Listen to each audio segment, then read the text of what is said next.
жаштарга керек. Урматтуу жаштар, мен жакында бир нерсени окуп калдым.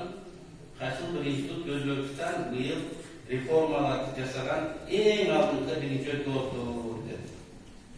Анан Кыргызстандыктар шуна комментарий жазып атат. Алга кетип калды. Анан мен сүйлөшүп турганда айттым, Өзбекстан бизге жетишке дагы ондогон жылдар бар. Ал нойдон баштап кичине кыймыл жасап койгондугу үчүн ийгилик жасады деп отурат. Биз Ройсакынан, биз дегенде мен Ройсакынан жөнүндө айтып отурам. Убакыт өкмөт, Ройсакынан ууну.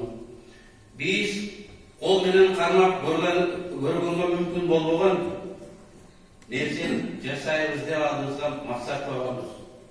Бул жаңы коом, бул жаңы адам.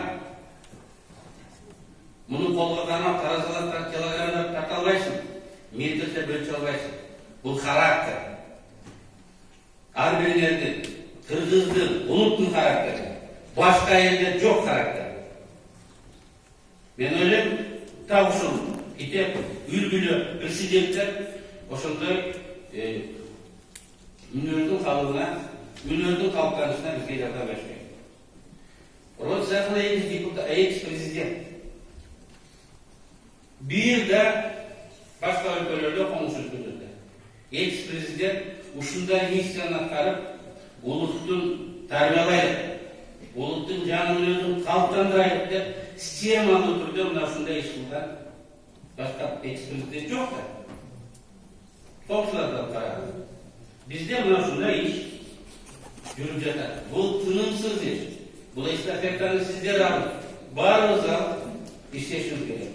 Мен ушул сөзүм менен Гитектин гана эмес, Роза Исакованын Демилгеси деген фонддун миссиясынын маанисин бүгүнкү убакытта, бүгүнкү конъюнктурада канчалык жогору тургандыгын баса белгилегим келди. Роза апа, сизге чоң рахмат.